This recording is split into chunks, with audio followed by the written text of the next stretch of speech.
Assalamualaikum warahmatullahi wabarakatuh. Saya dengan istiqomah saya ingin mengirimkan tugas belajar di luar kelas hari kelima dengan menjawab pertanyaan yang bertema kurikulum dasar ke-1.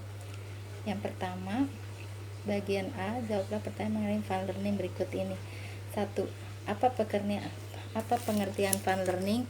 Fun learning adalah suatu proses belajar yang sepenuhnya menyenangkan.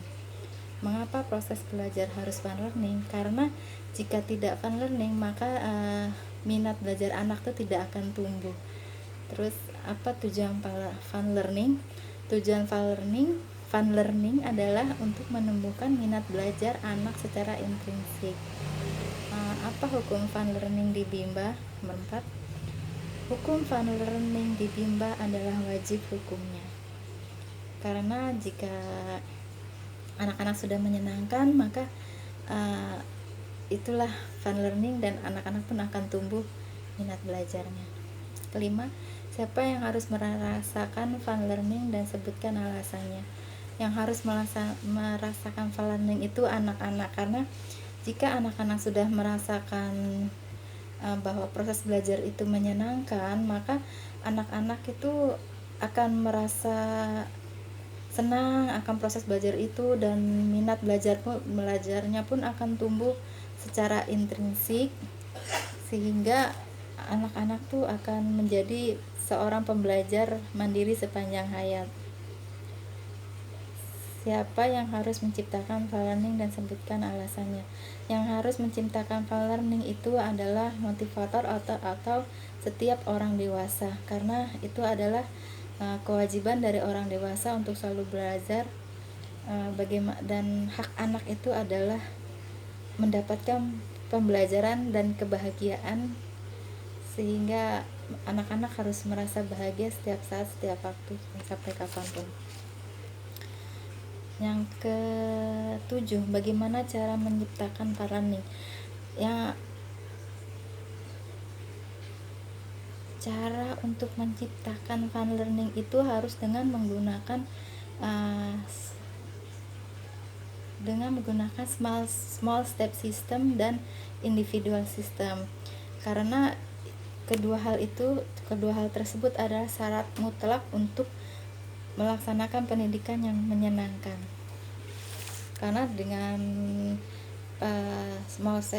individual system atau pendekatan secara individual, kita jadi mengetahui apa sih kesukaan anak dan karakter anak, sehingga jika proses belajar itu terjadi, kita bisa tahu nih, oh anak ini sukanya ini. Jadi itu yang kita gunakan untuk di dalam proses belajarnya, agar anak-anak itu tuh tidak merasa bosan atau senang. Apa sih kesukaannya, karakter anak ini gimana. Jadi kita harus benar-benar mengetahui.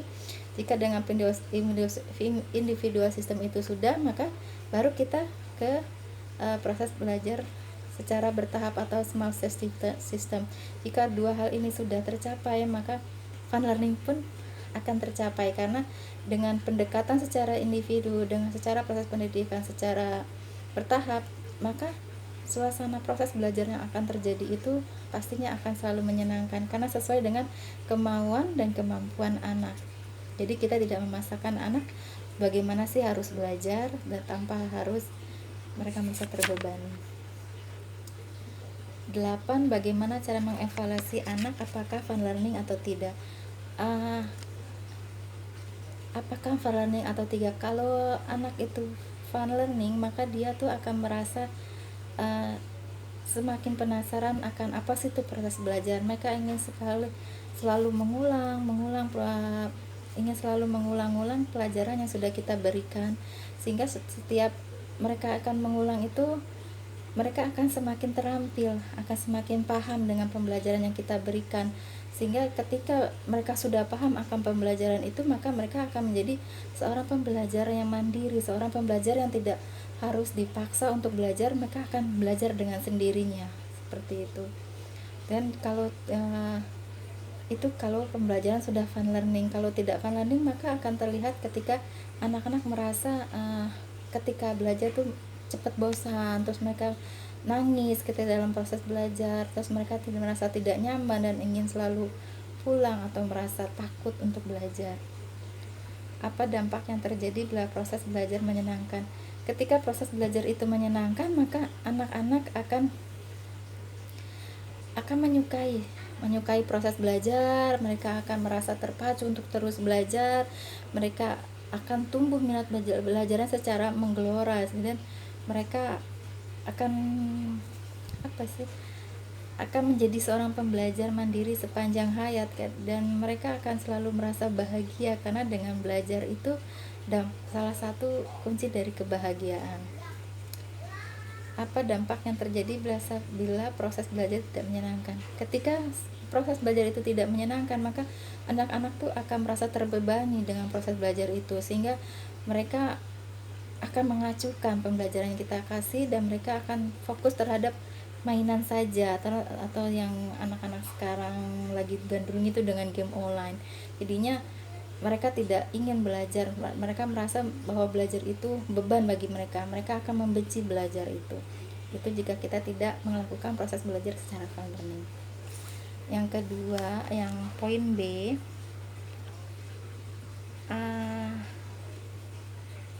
pertanyaan mengenai metode small step system. Apa pengertian small step system? Small step system itu adalah proses belajar yang dilakukan secara bertahap sesuai dengan kemampuan dan kemauan si anak. Jadi kita tidak memaksakan. Kalau ketika anak itu sedang merasa moodnya tidak bagus, ya sudah, kita ikuti saja kemauan dia sampai dia merasa moodnya itu membaik lagi. Soalnya kalau anak-anak kecil itu biasanya mood-moodan atau tergantung suasana hati dia. Ketika dia ingin untuk belajar, dia akan belajar. Ketika dia tidak ingin belajar, mereka akan merasa cepat bosan. Jadinya ketika proses belajar ini secara bertahap, maka kita bisa lihat, oh nih anak ini dan kemampuan anak ini kan setiap anak berbeda-beda. Jadi kita bisa bedakan anak yang satu dengan anak yang lain. Jadi dalam proses belajar itu anak-anak tidak harus dipaksa, mereka harus mengerti ini soalnya temannya sudah mengerti seperti itu. Jadi tergantung oleh kemauan dan kemampuan si anak, dan proses belajar itu pun dilakukan secara bertahap, sedikit-sedikit sampai kayak menaiki anak tangga, step by step. Mengapa proses belajar harus dilakukan secara bertahap? Karena kalau proses belajar dilakukan secara bertahap, sehingga kegiatan atau proses belajar mengajar di kelas itu tuh akan fun learning atau menyenangkan, sehingga anak-anak merasa mereka diperhatikan, mereka tidak merasa bosan, mereka nyaman dengan proses belajar mengajar itu. Terus apa tujuan small step system? Tujuan dari small step system adalah tercapainya proses belajar yang 100% itu menyenangkan untuk anak-anak. Karena kalau anak-anak sudah menyenangkan, sudah senang, berarti dia akan tumbuh minat belajarnya dan dia akan jadi seorang pembelajar mandiri sepanjang hayat, dan dia pun akan selalu bahagia karena kalau dia sudah bahagia tuh akan belajar, maka itu juga akan berdampak terhadap kesuksesan dia nanti di masa yang akan datang. Terus bagaimana cara agar motivator dapat mewujudkan proses belajar yang small system? Cara motivator untuk mewujudkan proses belajar yang small system itu adalah dengan menggunakan individual system. Jadi kita itu harus tahu dulu nih si individu anak ini karakternya seperti apa, kesukaan dia tuh apa, terus ya apa sih yang bikin dia terpacu untuk belajar atau keinginannya itu yang harus kita lakukan lebih dulu. Karena kalau kita sudah melakukan pendekatan secara individual atau individual system, maka kita tahu nih itulah yang kita gunakan sebagai sarana kita untuk melaksanakan pembelajaran secara bertahap. Karena kalau anak-anak ini sudah kita ketahui kesenangannya dan kemauannya itu dalam kesenangan atau karakternya, maka si anak itu kita jadikan sebagai subjek belajar, bukannya sebagai objek. Jadi kalau kita subjek si anak ini, berarti anak ini nih yang harus kita bikin senang dulu, bukan pelajarannya yang harus kita capai terlebih dahulu. Seperti itu. Apa dampak yang terjadi bila proses belajar small step system? Dampak yang terjadi jika belajar small step system adalah akan tercapainya proses belajar yang 100% menyenangkan, sehingga anak-anak akan tumbuh minat belajarnya secara intrinsik, secara menggelora, sehingga ia akan menjadi seorang pembelajar mandiri sepanjang hayat, dan dia pun akan selalu merasa bahagia yang akan berdampak pada kesuksesan dia di masa yang akan datang. Nomor 6, apa dampak yang terjadi bila proses belajar tidak small step system?